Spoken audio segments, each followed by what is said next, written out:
Assalamualaikum warahmatullahi wabarakatuh.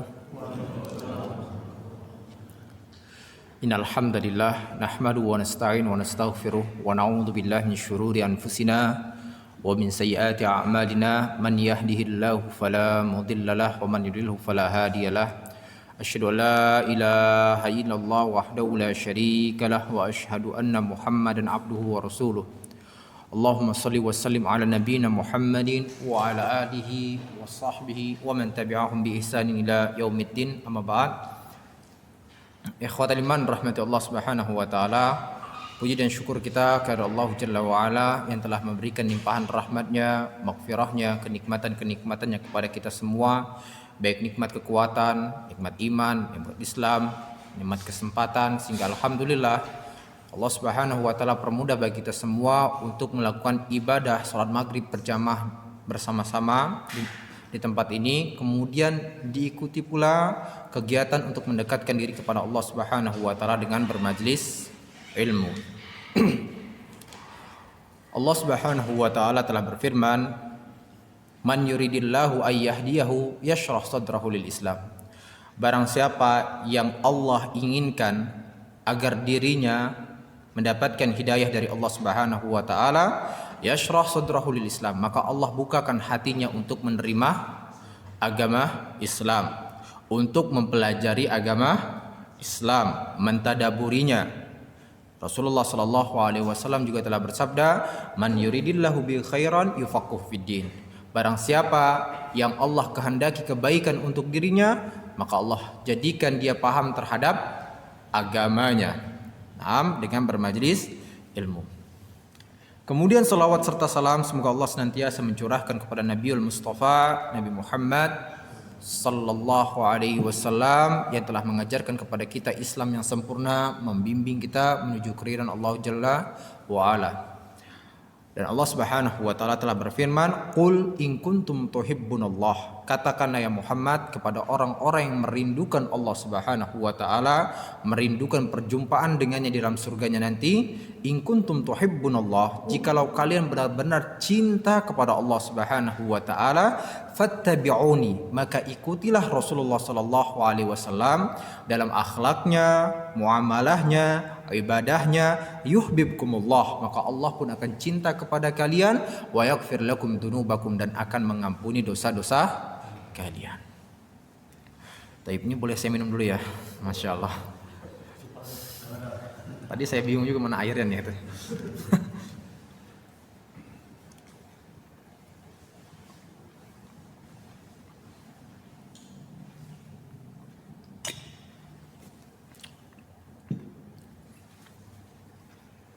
Ya, ikhwatal iman rahmatullah Subhanahu wa taala. Kita lanjutkan kembali pembahasan kita ya pada surat An-Nasr. Ya, pada surat An-Nasr. Surat An-Nasr ini merupakan surat yang ke-110 yang terdiri dari 3 ayat. Adapun makna ayat ini sendiri atau An-Nasr adalah pertolongan. Yang dimaksudkan di sini adalah pertolongan Allah Subhanahu wa taala.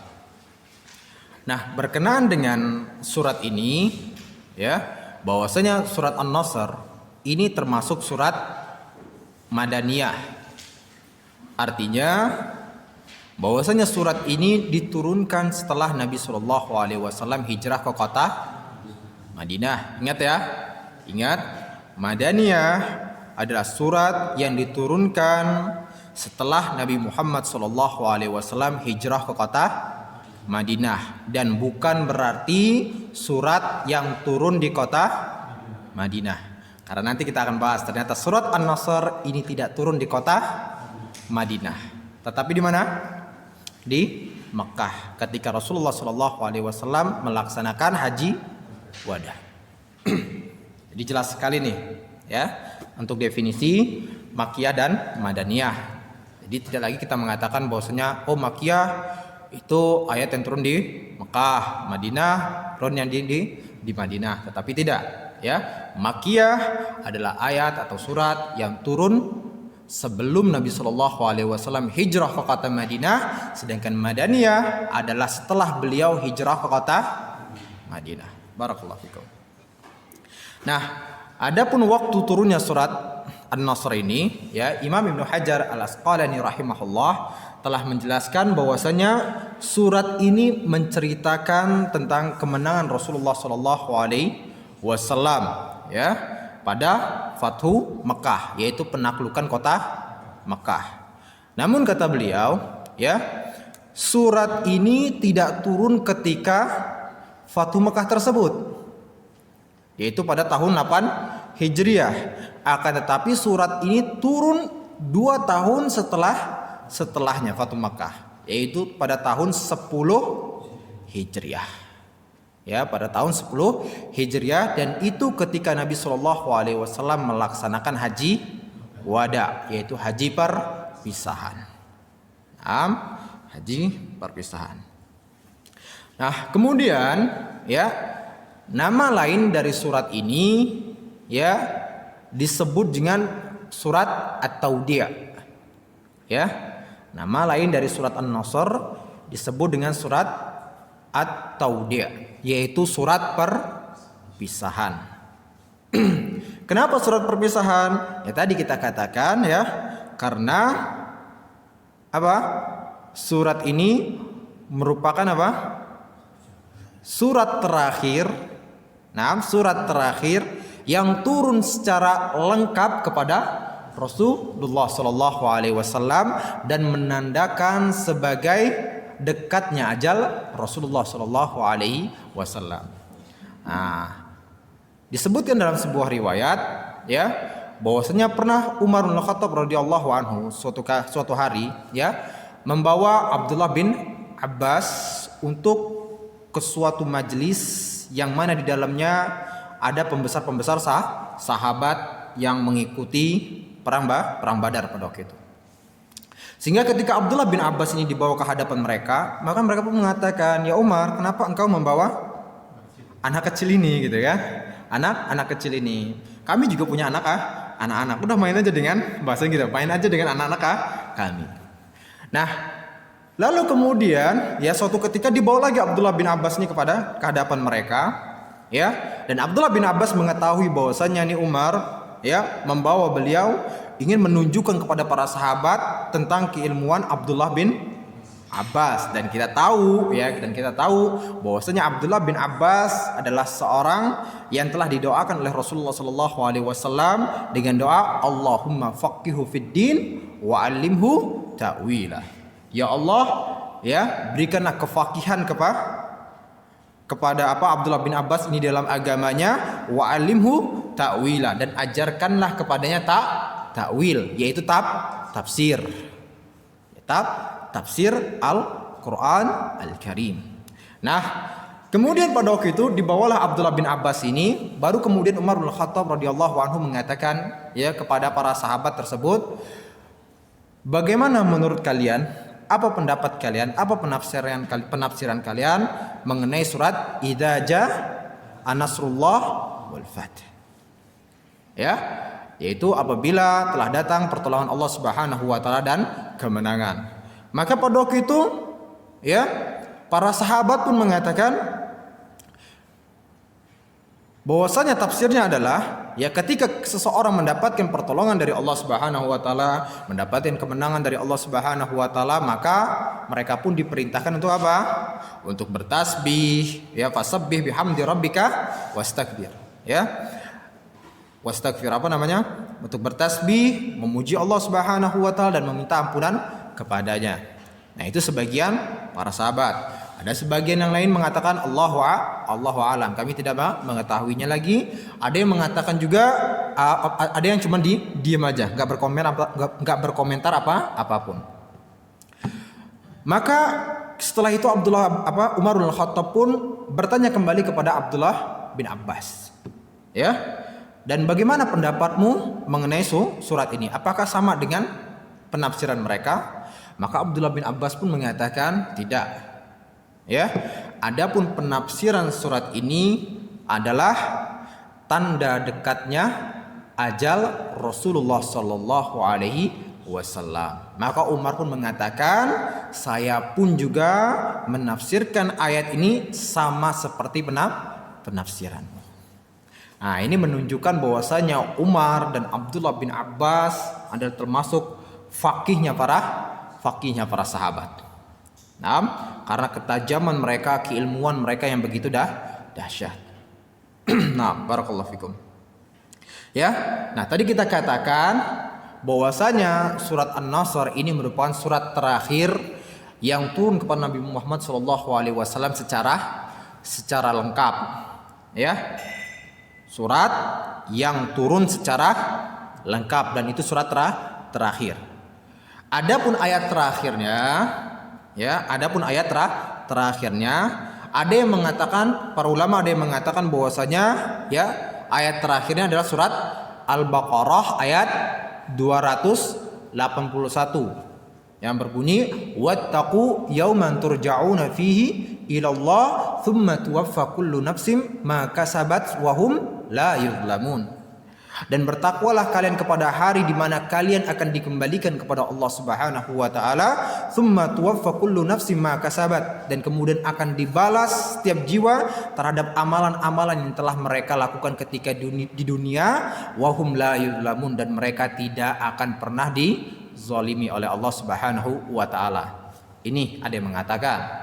Ada juga yang mengatakan bahwasanya ayat yang terakhir adalah surat Al-Maidah ayat 3, yaitu firman Allah Subhanahu wa taala, "Al-yauma akmaltu lakum dinakum", yaitu pada hari ini telah aku sempurnakan untuk kalian agama kalian, wa atmamtu 'alaikum ni'mati, dan telah aku cukupkan untuk kalian nikmatku, wa raditu lakumul islama dina, dan telah aku ridhoi agama Islam sebagai agama kalian. Itu berkenaan antara surat terakhir dan ayat terakhir. Barakallahu fikum. Taib, kita masuk kepada ayat yang pertama. Allah Subhanahu wa taala telah berfirman, "Idza jaa nasrullahi wal fath." Apabila telah datang pertolongan Allah Subhanahu wa taala wal fath, dan juga kemenangan. Yang dimaksudkan di sini adalah pertolongan Allah Subhanahu wa taala kepada Nabi Muhammad sallallahu alaihi wasallam untuk mengalahkan orang-orang Quraisy dan juga mengalahkan musuhnya secara umum. Nah, secara umum. Kita ketahui ada orang Quraisy, ada orang-orang Yahudi. Nah, ada dari kabilah-kabilah yang lain seperti itu. Nah, ini Allah Subhanahu wa taala memberitahukan bahwasanya Allah Subhanahu wa taala telah memberikan pertolongan tersebut kepada Nabi Muhammad untuk mengalahkan mereka. Nah, adapun yang di sini yang dimaksud dengan al-fath dan kemenangan yaitu Fathu Mekah, dan para ulama telah sepakat mengenai penafsirannya. Ya, para ulama telah sepakat mengenai penafsirannya. Ya, ikhwatan iman rahmatullah Subhanahu wa taala. Lalu kemudian berkenaan dengan pertolongan Allah Subhanahu wa taala. Ya. Maka kita harus sadar terkadang ya kita harus bersabar untuk menanti kedatangan pertolongan Allah Subhanahu wa taala. Nah, karena Allah terkadang ingin menguji, memberikan cobaan kepada hambanya. Nah, ingin melihat sebesar apa sih keimanan, ketakwaan yang ada pada dirinya. Sebesar apa sih kesabaran yang ada pada jiwanya. Nah, sebagaimana Rasulullah Shallallahu Alaihi Wasallam juga diuji. Rasulullah nggak tiba-tiba dari awal kemudian menang, enggak.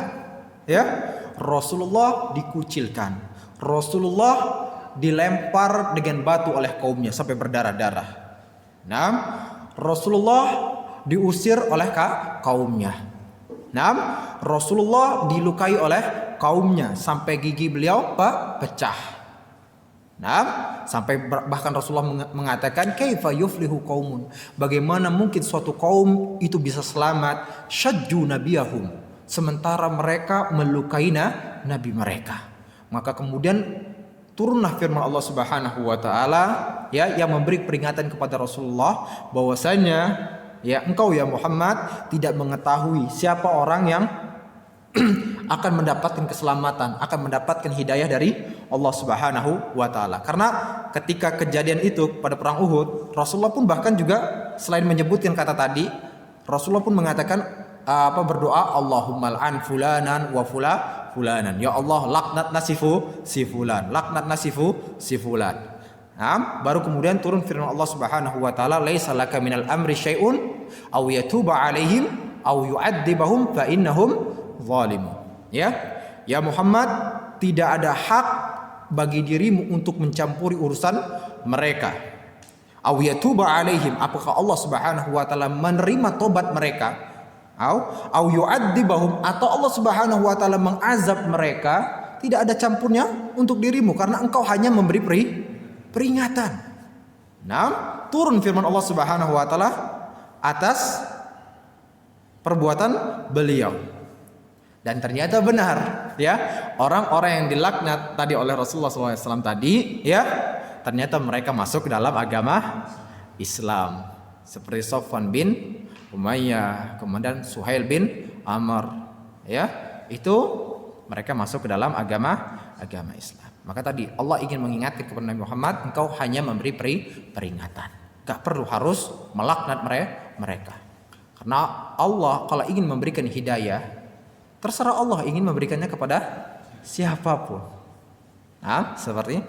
Nah, tadi kita katakan, kita kembalikan ya, bahwasanya pertolongan Allah Subhanahu, kita harus bersabar untuk menanti pertolongan Allah Subhanahu wa taala. Kadang tadi kita katakan pertolongan Allah itu datangnya terlambat, yang seperti itu. Dan bukan artinya terlambat, bukan. Tetapi Allah Subhanahu wa taala ingin mendatangkan pertolongan tersebut di waktu yang paling tepat, ingin menguji dulu, ingin melihat sebesar apa kesabaran hambanya. Nah, makanya tadi kita katakan bagaimana Rasulullah bersabar atas segala ujian yang ditimpakan kepada beliau, barulah kemudian Allah Subhanahu wa taala memberikan pertolongan kepada beliau. Nah, maka kita jangan pernah berputus asa dari pertolongan Allah. Nah, dari kelapangan Allah. Allah Subhanahu wa taala telah berfirman, ya, berkenan tentang perkataan Yakub, wala tayasu min rauhillah. Janganlah kalian berputus asa dari rahmat atau kelapangan atau pertolongan Allah Subhanahu wa taala. Nah, seperti itu. Nah, tadi kita katakan, ya, bahkan pertolongan Allah tadi datangnya ketika sudah mentok banget, ya, seperti itu. Kayaknya kita sudah berpikir udah nggak ada lagi jalan. Benar tidak?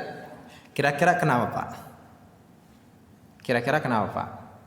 Selain tadi kita katakan untuk menguji kesabarannya, ya, menguji kesabarannya, Allah ingin melihat sebesar apa nih kesabarannya. Nah, terus untuk apa lagi, Pak? Datangnya itu kok mentok banget seperti itu. Hah? Apa? Usaha dulu maksimal. Barakallahu fikum. Apa lagi, Pak? Kita sholat yang waktunya terlambat. Sholat terlambat. Oke. Oh, maksudnya ini akibat nih, ya. Sahih. Nah, ada kaitannya. Ya, ada kaitannya. Terus lagi, Pak. Ya. Allah ingin menyadarkan kepada kita semua. Ya, Allah ingin menyadarkan kepada kita semua bahwasanya pertolongan itu hanyalah datang dari Allah Subhanahu wa taala. Terkadang kalau kita membutuhkan sesuatu, tiba-tiba datang pertolongan, kita akan berpikir, oh, pertolongan itu dari si fulan.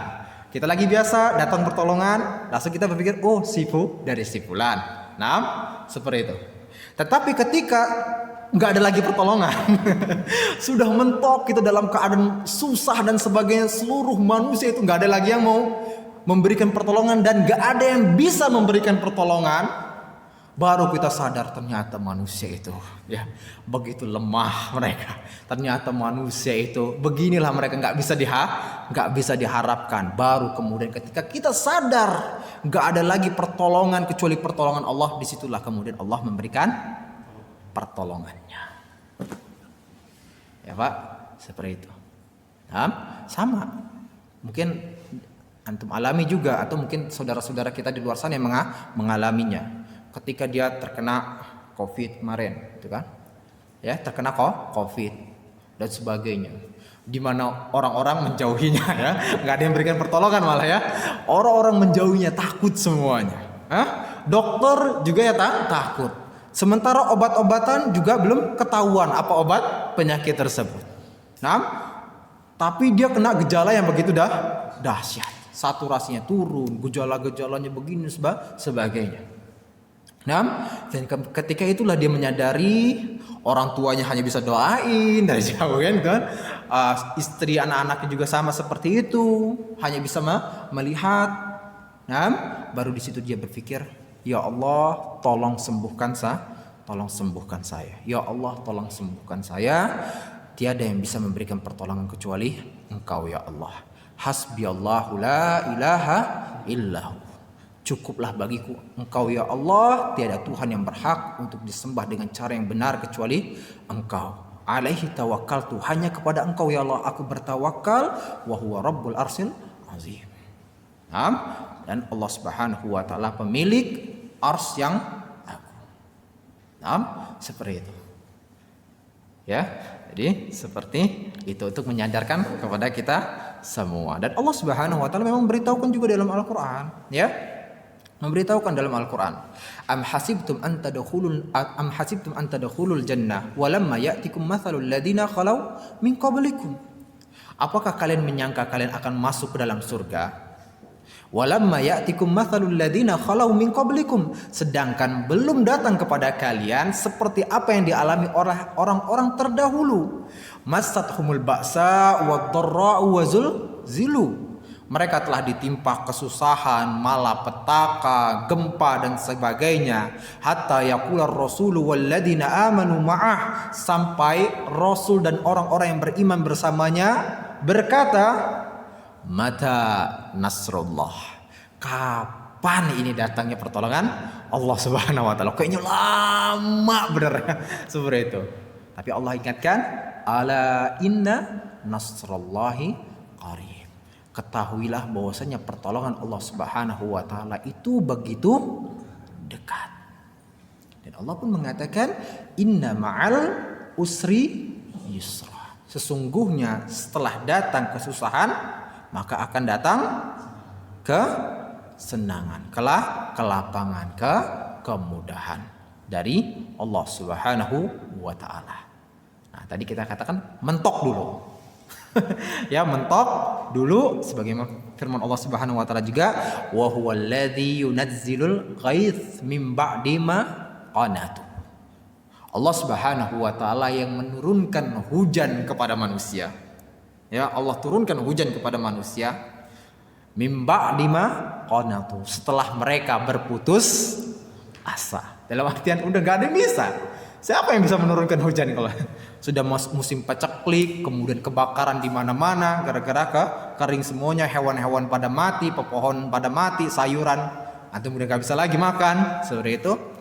Nah, air-air kering, gak ada yang bisa mendatangkan hujan tersebut kecuali Allah Subhanahu wa taala. Maka kemudian kaum muslim pun melakukan apa?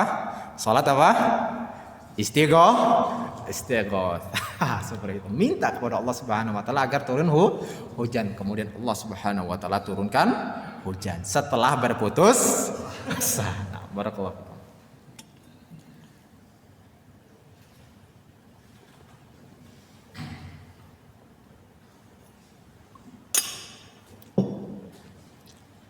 Lalu kemudian ayat yang kedua, wa ra'aitan nasa yadkhuluna fi dinillahi afwaja. Dan engkau ya Muhammad melihat manusia masuk ke dalam agama Allah, masuk ke dalam agama Islam berbondong-bondong.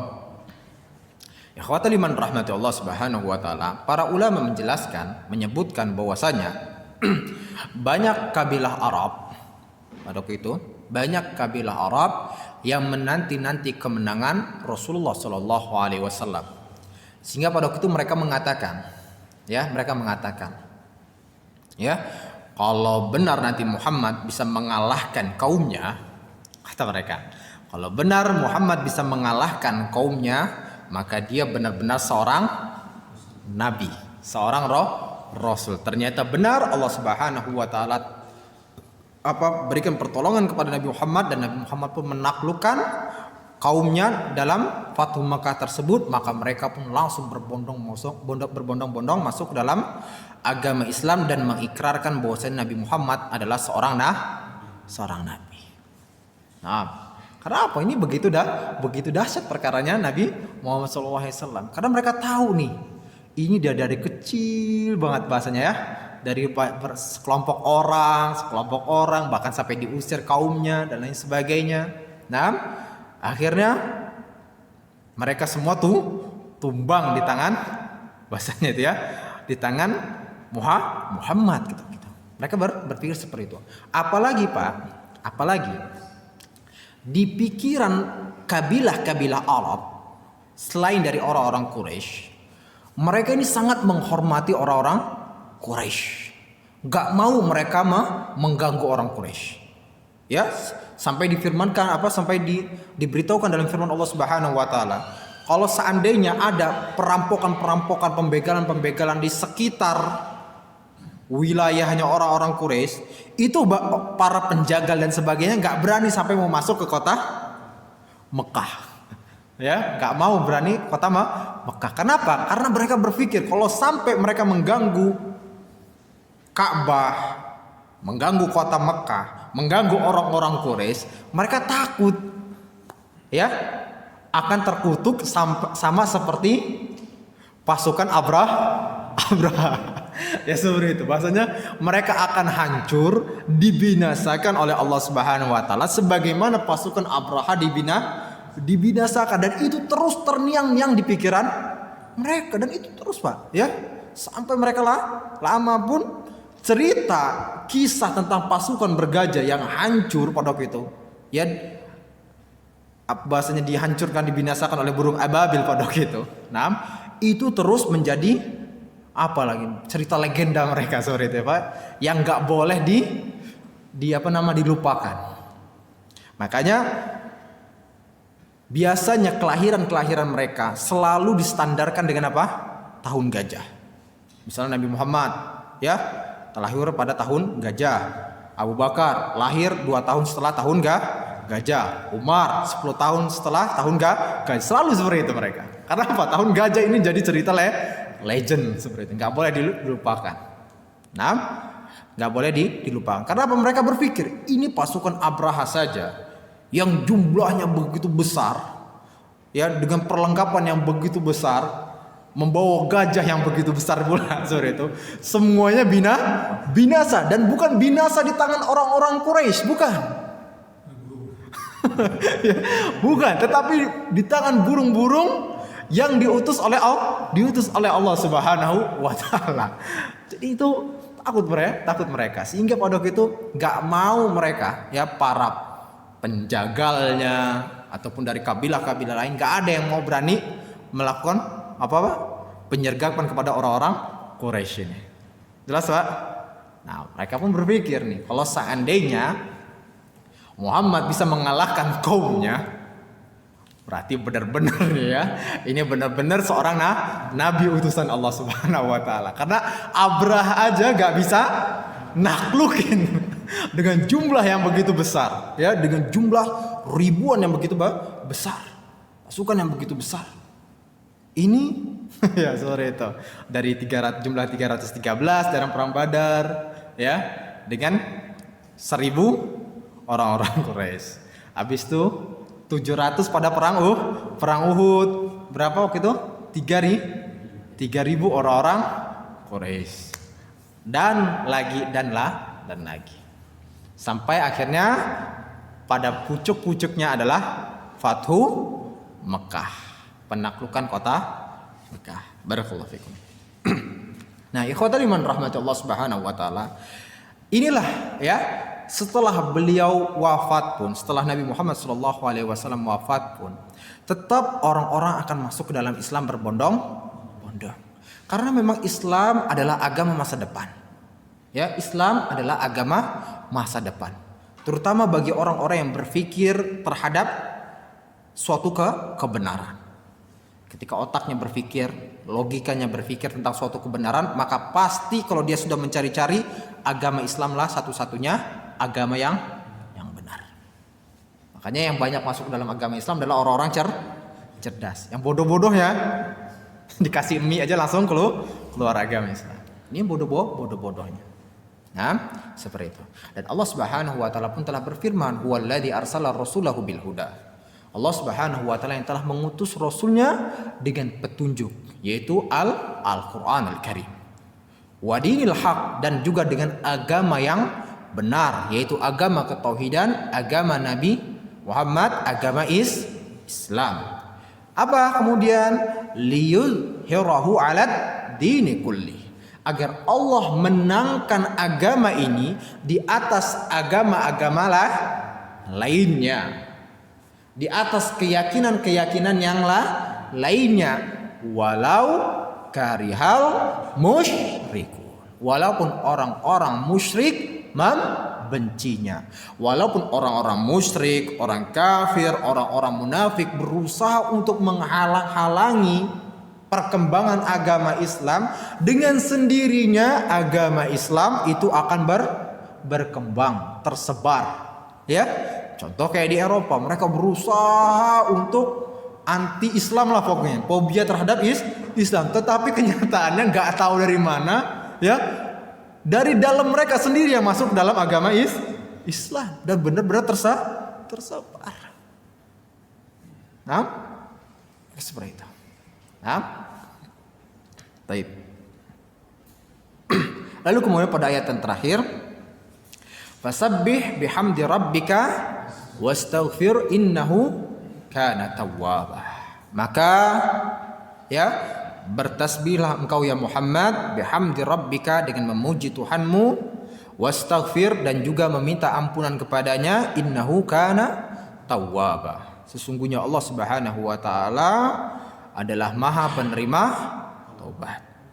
Nah, dalam ayat ini ya, setelah Allah Subhanahu wa taala menjelaskan pertolongannya kepada Nabi Muhammad SAW, maka Allah memerintahkan kepada beliau untuk apa?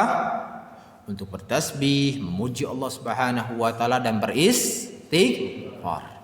Nah, ini kalau kita tadabburi dengan baik ayat ini, ya, kita tadabburi dengan baik ayat ini, bahwasanya hendaklah ya, setiap amalan ketaatan, amalan soleh yang telah dilakukan oleh seseorang, haruslah atau hendaklah ditutup dengan istighfar. Sebagaimana Nabi Muhammad SAW yang menutup kehidupannya, yang penuh dengan kemuliaan, yang penuh dengan amal soleh, yang penuh dengan ketaatan, Allah perintahkan kepada beliau untuk apa? Beristighfar, menutup ajalnya, menutup kehidupannya dengan apa? Meminta ampunan kepada Allah Subhanahu wa taala. Nah, dan hal tersebut ya, sebagaimana ya yang diriwayatkan oleh Aisyah radhiyallahu anha, bahwasanya Nabi Muhammad SAW ketika ajalnya sudah dekat, maka beliau pada waktu itu memperbanyak ya, membaca dalam setiap rukunya dan juga dalam setiap sujudnya, bacaan apa? Subhanakallahumma wa bihamdika Allahumma firli. Maha suci engkau ya Allah, pujian untukmu, ampunilah dosaku. Disebutkan juga dalam riwayat yang lainnya juga seperti itu ya. Nabi Muhammad ya, maraitu, kata Aisyah radhiyallahu anha, maraitu Nabi sallallahu alaihi wasallam ya yusalli salatan mundu nazala idza jaa nasrullahi wal fath. Kata Aisyah radhiyallahu anha, aku tidak melihat Nabi Muhammad sallallahu alaihi wasallam sejak turunnya ayat idza jaa nasrullahi wal fath ya, yusalli salatan illa da'a, ketika beliau salat pasti beliau akan membaca doa apa? Tadi. Subhanaka rabbi wa bihamdika Allahumma firli. Ya, Maha suci engkau ya Allah. Ini dalam riwayat yang lain ya. Dalam riwayat lainnya bacaan-bacanya berbeda-beda.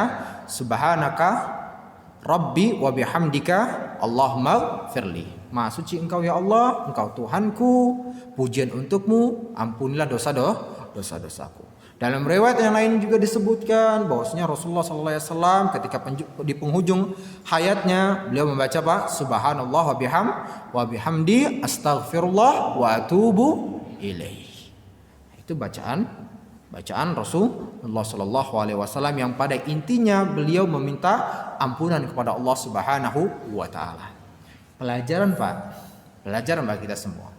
Ini Rasulullah SAW seorang nabi yang maksum, ya, nabi yang terjaga dari apa? Dosa-dosa. Nabi yang terjaga dari dosa-dosa, terjaga dari kesalahan-kesalahan. Seperti itu. Yang ibadahnya masya Allah sempurna. Yang akhlaknya sangat mulia. Akan tetapi Allah Subhanahu wa taala tetap memerintahkan kepada beliau untuk menutup hayatnya atau amalan-amalan solehnya dengan istighfar. Lalu bagaimana dengan kita? Ya, lalu bagaimana dengan kita? Ya, banyak dosanya, banyak kesalahannya, sholat banyak kekurangannya, ya, banyak aibnya, zakat nggak tahu ya ditunaikan apa enggak, sedekah nggak tahu juga gitu ya, seperti itu. Maka kita seharusnya lebih berhak ya untuk menutup menutup semua ketaatan kita, amal soleh kita dengan istighfar. Oleh karena coba kita perhatikan. Kita setelah sholat diperintahkan untuk apa? Istighfar. Ya, diajarkan oleh Rasulullah setelah salam apa yang dibaca? Bukan apa-apa dulu, bukan doa dulu, bukan. Ya, bukan doa, ya Allah, semoga besok datang mobil Alphard, bukan. Ya, bukan. Semoga gaji saya naik, bukan. Ya, kita diajarkan oleh Rasulullah setelah salam assalamualaikum apa? Astagfirullah. Istighfar. Ketika kita bermajlis ilmu, kita tutup dengan apa? Majlis ilmu tersebut dengan apa? Subhanallah wa bihamdika asyhadu an la ilaha illa anta astaghfiruka wa atubu. Kita beristighfar. Kita tutup dengan baca doa kafaratul majlis, kemudian tutup dengan istighfar. Habis berwudu, apa doanya? Ya, kita tutup Allahumma ja'alni minat tawwabina wa ja'alni minal mutatahhirin. Ya Allah, jadikanlah aku termasuk orang-orang yang bertobat, jadikanlah aku termasuk orang-orang yang bersuci. Suci secara fisik maupun suci secara jiwa. That's why ya. Seperti itu. Nah, inilah di dalam syariat kita. Begitu juga dalam amalan-amalan lainnya, haji, ya, haji kita pun juga diminta, ya, sebagaimana firman Allah Subhanahu wa taala, fa idza afattum min haitsu afadan nas fastaghfirullah. Apabila kalian sudah beranjak dari tempat beranjaknya manusia yaitu Arafah, fastaghfirullah, maka mintalah ampunan kepada Allah Subhanahu wa taala. Ini udah bunyi, tapi kok di luar belum azan? Kecepatan? Enggak. Lama, insyaallah. Azan dulu sholat apa? Azan, lanjut lagi kan? Baik. Kita lanjutkan kembali, ya. Jadi tadi Pak ya, dalam setiap amal soleh kita, dalam ketaatan kita, hendaklah untuk menutupnya dengan istighfar.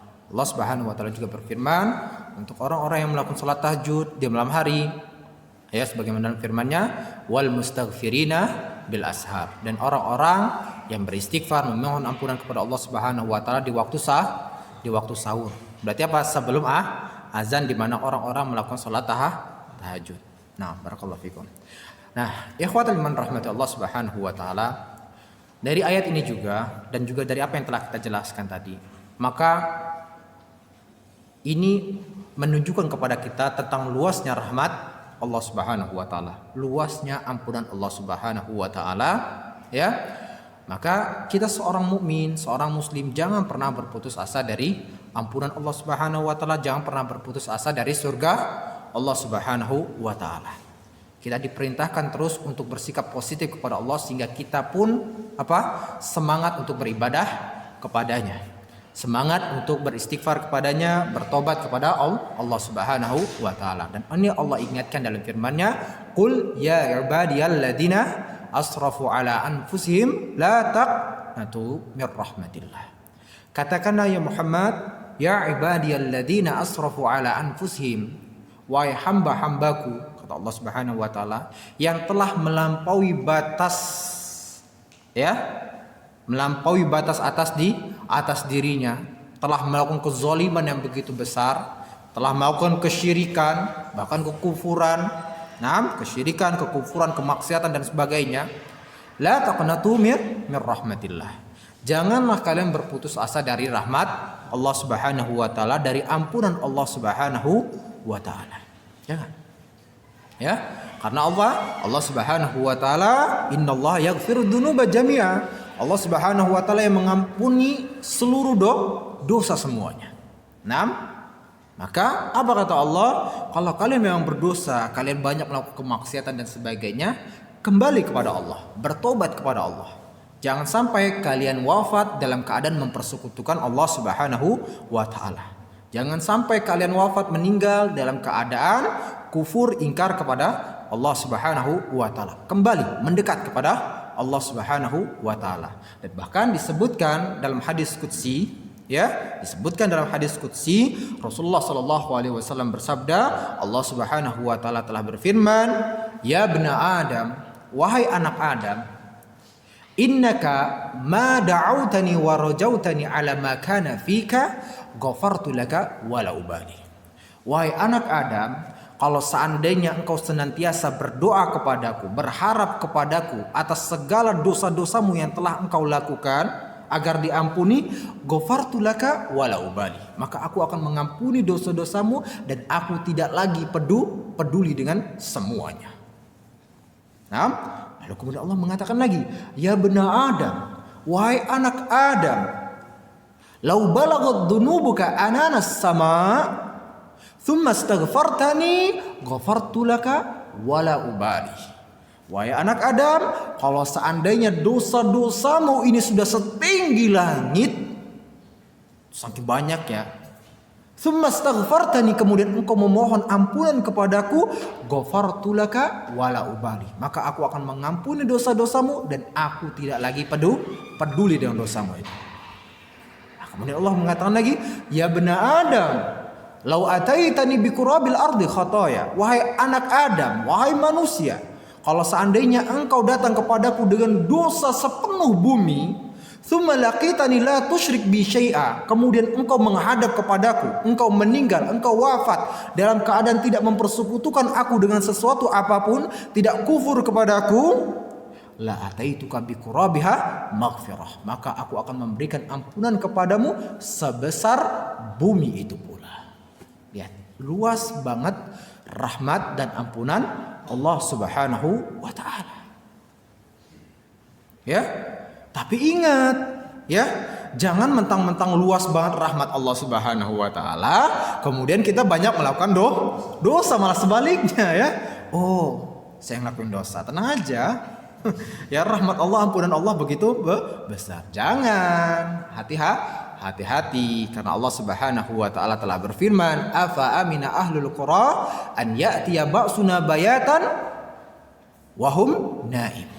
Apakah penduduk suatu negeri merasa aman ketika datang azab Allah Subhanahu wa taala kepada mereka di malam hari sedangkan mereka dalam keadaan tertidur? Awa amina ahlul qura an ya'tiya ba'suna duha wa hum yal'abun. Apakah penduduk suatu negeri merasa aman ketika Allah Subhanahu wa taala mendatangkan azab kepada mereka di waktu duha, di waktu pagi, sementara mereka dalam keadaan apa? Senang-senang. Ini Allah katakan tadi ya, dalam keadaan tidur, dalam keadaan bersenang-senang. Dijelaskan oleh para ulama tafsir. Kenapa seperti itu? Pak, ini dikarenakan apa? Karena ketika mereka sudah melakukan dosa yang begitu banyak di hari-hari mereka, ini mereka sangat merasa aman-aman aja. Ya, ngerasa aman-aman aja, tenang-tenang aja, sehingga mereka tertidur dengan pulasnya. Begitu pula di waktu pagi harinya, setelah mereka banyak melakukan dosa di malam harinya dan hari-hari dan sebagainya, di waktu paginya pun mereka merasa santai-santai saja, merasa bermain-main dengan dosa-dosa yang telah mereka lakukan, seolah-olah nggak bakal datang azab Allah Subhanahu wa Ta'ala. Maka Allah ingatkan kembali, ya, afa aminu makrullah, apakah mereka merasa aman dari azab Allah Subhanahu wa Ta'ala? Fala ya'manu makrullah illal qaumul khasirun. Tidak ada yang merasa aman dari azab Allah Subhanahu wa Ta'ala, dari hukuman Allah Subhanahu wa Ta'ala, kecuali orang-orang yang merugi. Jadi jangan, ya, mentang-mentang tadi luas besar rahmat Allah Subhanahu wa Ta'ala, kalau gitu ya sudahlah, banyak lakukan dosa, nanti karena kita nggak tahu. Fadol, kita katakan tafadol, silahkan antum melakukan dosa, kemaksiatan apapun, sebesar apapun itu. Tapi syaratnya ada. Apa itu? Apa itu? Hah? Syaratnya ada. Antum pastikan terlebih dahulu bahwasanya antum tidak akan mati sampai antum benar-benar bertobat kepada Allah Subhanahu wa Ta'ala. Tetapi kalau antum nggak tahu kapan matinya antum, gitu seperti itu, kapan wafatnya antum, kapan Allah Subhanahu wa Ta'ala memanggil antum, jangan melakukan kemaksiatan. Takutnya, ya, belum bertobat malah Allah datangkan bencana. Bencana itu nggak perlu harus seperti kaum Nabi Lut, kaum Nabi Nuh, ya, kaum Nabi Hud, nggak perlu harus seperti itu dulu. Karena apa? Secara personal pun Allah Subhanahu wa Ta'ala bisa mendatangkan bencana. Berapa banyak orang-orang yang baru melakukan perzinahan dan sebagainya, kemudian tiba-tiba Allah matikan dia, kecelakaan, begini dan sebagainya. Nah, ini kan bahaya, belum bertobat. Kemaksiatan dosa besar. Hati-hati. Ya, nah itu kalau seandainya kita meninggal. Kalau Allah ingin mengingatkan juga, terkadang Allah Subhanahu wa Ta'ala ingin mengingatkan nih kepada hambanya dengan apa? Dengan bencana. Nah, habis melakukan kemaksiatan, oh ini harus disentil dulu nih, gitu ya. Akhirnya apa? Tiba-tiba ada keluarganya yang ya qadarullah meninggal, atau terjadi suatu kecelakaan, eksiden dan sebagainya. Baru kemudian sadar, ini semua gara-gara dosa saya. Disentil dulu, maaf. Alhamdulillah kalau dia langsung sadar. Yang bahaya itu nggak sadar juga, ya. Nggak sadar juga, ini yang bahaya. Maka jangan, tadi kita katakan benar luas rahmat Allah, tetapi ingat jangan merasa aman dari azab Allah Subhanahu wa Ta'ala dengan melakukan banyak kemaksiatan. Apa ya? Seperti itu. Rasulullah Shallallahu Alaihi Wasallam juga mengingatkan kepada kita, lau ya'lamul mu'min, ya, kalau seandainya seorang mukmin itu mengetahui ma indallahi min uqubatihi, ya, lau ya'lamul mu'min ma indallahi min uqubatihi, kalau seandainya seorang mukmin itu mengetahui apa yang ada di sisi Allah Subhanahu wa Ta'ala dari azab yang akan Allah berikan kepadanya, baik azab di dunia maupun azab di neraka jahanam nanti. Habis nih, bentar ya. Ya, Masya Allah, panjang nih. Insya Allah.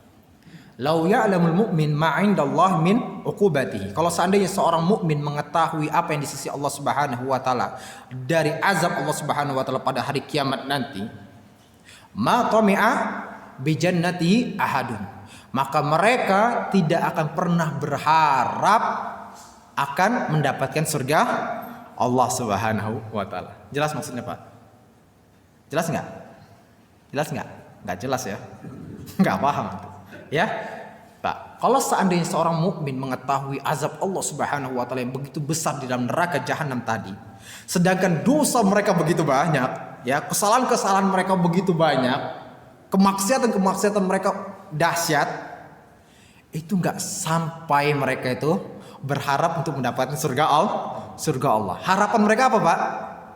Hanya sekedar untuk diselamatkan dari neraka jahanam. Itu sudah benar-benar keuntungan yang begitu besar. Ya. Tetapi dengan keadaan yang seperti itu, ya, tetap Allah Subhanahu wa taala memberikan harapan yang besar kepada kaum muslimin, kepada kaum mukminin. Ini loh, ada surga Allah yang kenikmatannya begitu dahsyat. Wah. Nah, begitu pula kata Rasulullah, "Lau ya'lamul kafir ma 'indallahi min rahmatihi ma qanata min rahmatihi." Ya, ma qanata min rahmatihi ahad.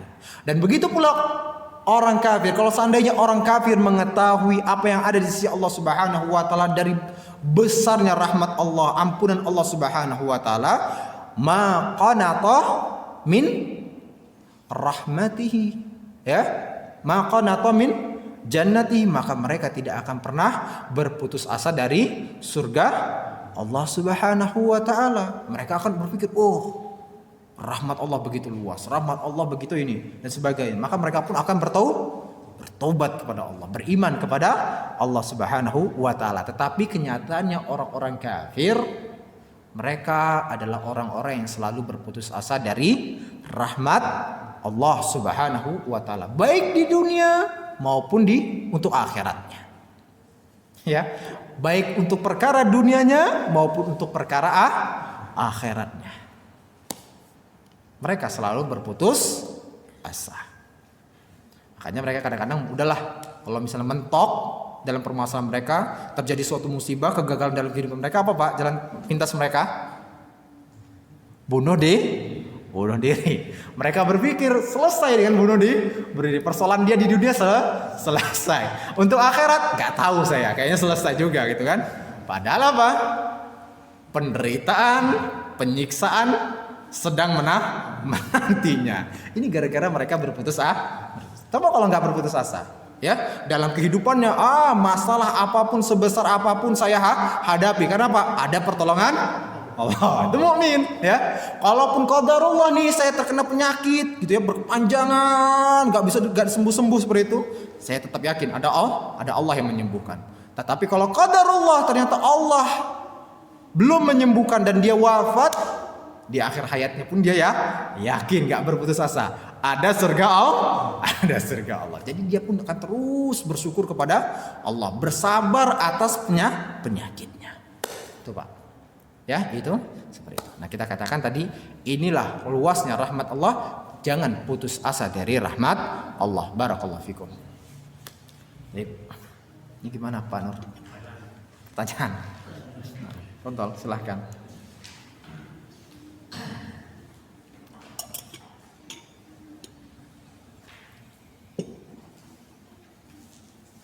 Baik, ada pertanyaan? Jangan suruh-suruhan. Antum malu-maluan antum, Masya Allah. Fadal, silahkan. Sekarang kan umat agama Islam tadi bilang tadi pas Nabi Muhammad perang itu, Nabi Muhammad butuh sebulan. Jangan, karena umat Islam ini banyak dijelek-jelekan dengan orang-orang gitu ya. Apa kita mendoakan orang itu, apa gimana sikap kita sebagai orang muslim gitu? Nah,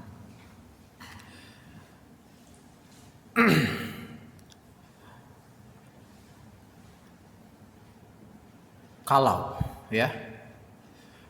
seandainya memang kaum muslimin dalam keadaan terjepit dan sebagainya, dijepit dan sebagainya, dan ternyata orang yang menjepit itu adalah kaum muslimin sendiri, kaum muslimin itu sendiri, maka sebisa mungkin jangan keluarkan laknat.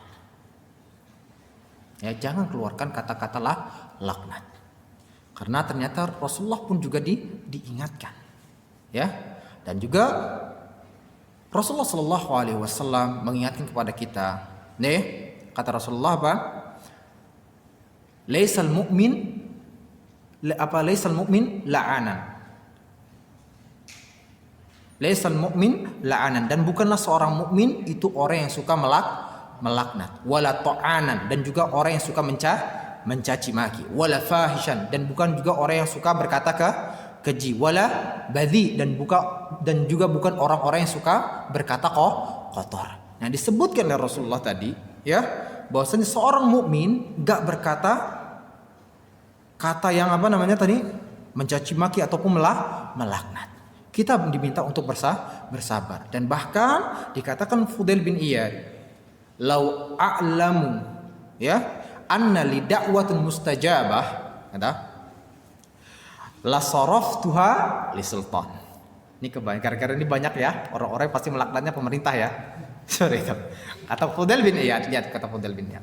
Lau anni a'lamu anna li da'watun mustajabah. Kalau seandainya saya mengetahui bahwasanya saya memiliki doa yang mustajab, kata beliau, la saraftuha li sultan. Maka saya akan gunakan doa tersebut untuk mendoakan pemimpin, mendapatkan hidayah dia, mendapatkan bimbingan dari Allah Subhanahu wa taala.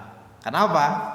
Tadi kita katakan biasanya sekarang ini banyak banget laknatnya kepada Pak pemimpin seperti itu ya. Tapi kita katakan tadi, ya, kita katakan ahsannya adalah apa? Seperti apa yang dikatakan oleh Fudail bin Iyad tadi.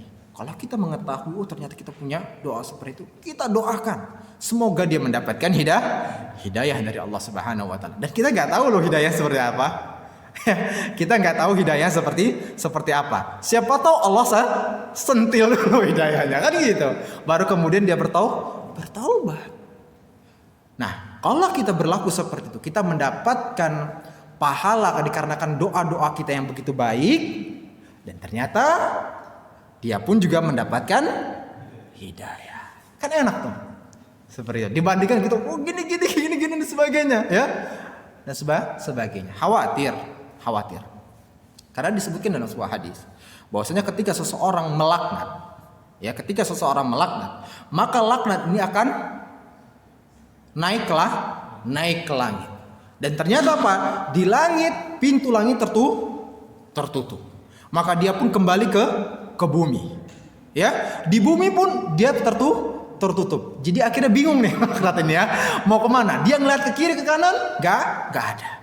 Maka dijelaskan oleh Rasulullah SAW, ketika dia merasa bingung laknat ini, dia akan menuju kepada orang yang dilaknat dulu.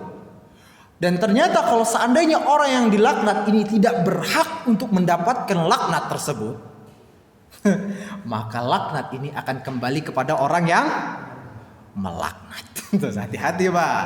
Ya, hati-hati. Kan seperti itu. Nah, dan ini sekali lagi saya katakan pernah terjadi, dan saya melihat kejadian hal tersebut di hadapan saya, ya. Ada seseorang yang melaknat di masjid lagi, yang laknat apa? Itu dikarenakan apa? Dikarenakan sendalnya dilempar-lempar, ya. Sendalnya dilempar. Jadi dia cari-cari kemana dan sebagainya, akhirnya ketemu, kembali dia ke masjid, dia katakan, demi Allah, siapa yang ngebuang-buang sendal saya tadi, kata dia, semoga Allah patahkan kakinya. Itu patah bisa. Salah ya. Ya, akhirnya apa, Pak? Dan itu benar-benar saya menyaksikan, Pak. Ya, benar-benar saya menyaksikan. Dan ternyata akhirnya dikasih tahu oleh orang-orang tadi, ternyata apa? Sendalnya berantakan, ya, berantakan begini dan sebagainya, dan kemudian mulai dirapihkan. Nah, yang berantakan ini mungkin dibuang karena memang peraturan seperti itu, gitu kan? Karena nggak rapi seperti itu. Ternyata apa yang dia katakan tadi dengan menyumpah orang ini, Pak, demi Allah, ya, di pagi harinya waktu sholat subuh orang ini gak bisa berjalan sampai 2 pekan saya dapetin ya. Entah sepekan atau 2 pekan dia gak bisa jalan, sampai kemana-mana itu nyeret kayak susternya ngesot gitu, Pak. Beneran untuk minum sampai nyeret begini dan sebagainya, gak bisa jalan. Situ kata saya, hati-hati dengan lisan ini, ya, hati-hati dengan lisan ini. Sebagaimana dikatakan oleh Al-Kisai, ya, sebagaimana yang dikatakan oleh Al-Kisai, ihfad lisanak, jagalah lisanmu, la taqul fatubtala. Jangan ngomong sembarangan, nanti kamu akan kena musibahnya, kena bencananya. Innal balaa muwakkalun bil mantik. Karena sesungguhnya bencana, bala, musibah ini dikarenakan apa? Lisan. Hati-hati. Ya, hati-hati. Baik, barakallah. Jadi lebih baiknya doakan.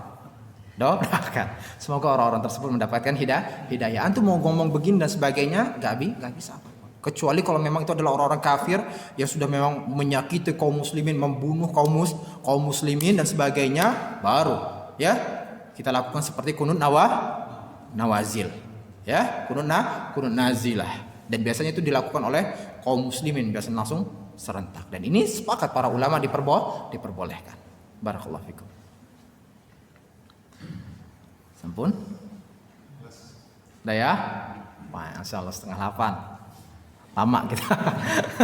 Semoga apa yang kita pelajari hari ini bermanfaat bagi kita semua dan kemudian dicatat oleh Allah Subhanahu wa taala sebagai pahala yang begitu besar dan dijadikan kita semua sebagai pribadi-pribadi yang bertakwa, pribadi-pribadi yang tunduk kepada Allah Subhanahu wa taala, pribadi yang beriman kepadanya dan jauhkan kita dari berbagai kemaksiatan dan serta diberikan bimbingannya. Mari kita tutup dengan baca doa kafaratul majlis. Subhanallah. Astagfirullah wa atubu ilaik. Sekian, assalamualaikum warahmatullahi wabarakatuh.